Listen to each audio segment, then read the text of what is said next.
দিন সকালবেলা প্রত্যেকজন আল্লাহর বান্দার ঘরে ঘরে আল্লাহর রহমতের ফেরেশতারা আসে। ওই রহমতের ফেরেশতারা রহমত নিয়ে আসে আল্লাহর পক্ষ থেকে আমাদেরকে রহমত দেওয়ার জন্য। কপাল ফুরা আমরা তখন থাকি।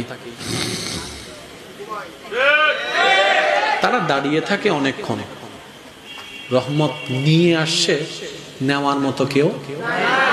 তখন রবকে বলে, ইয়া রব, তোমার বান্দাদের জন্য তুমি মায়া করে পাঠিয়েছো, নেওয়ার জন্য তো কারো আগ্রহ নাই। আফসোস, কারো আগ্রহ নাই। সবাই তো ঘুমাচ্ছে নাক ডেকে ডেকে। আল্লাহ এখন কি করব? রব বলে যে এই রহমতগুলা যেহেতু আমি দিয়েছি, রিটার্ন আনার কোনো সুযোগ নাই। ওই রহমতগুলাকে জঙ্গলে দিয়ে আসো। এবার বুঝতে পেরেছেন জঙ্গলে এত ফল ফলাদি কেন হয়? জঙ্গলে গিয়ে কেউ কখনো গাছ রোপণ করছি আমরা? আমি শুনতে পাই না, আর একটু জোরে বলেন। একটা গাছ উঠার জন্য তো রোপণের দরকার আছে। এটা তো উদ্ভিদ না যে এমনি মাটি পেয়েছে উঠে গিয়েছে। উদ্ভিদ আলাদা, গাছ আলাদা। আপনি জঙ্গলে যাবেন, এমন এমন গাছ পাবেন যেগুলা বাপদাদা 14 জন্মে আমরা দেখিও নাই। এবার সে গাছকে জিজ্ঞেস করেন, কিরে তুই গাছ এখানে আসলি কেমনে? তোর রোপণ করলো কে? গাছে বলবে যে তোদের জন্য তোদের রবই রোপণ করে দিয়েছেন। তো গাছটা বড় হওয়ার জন্য পানি দেওয়া দরকার, সারের দরকার, কত মেইনটেইনের দরকার। এখানে তো জঙ্গলে কোনো মানুষ নাই, তুই গাছটা বড় হলি কিভাবে?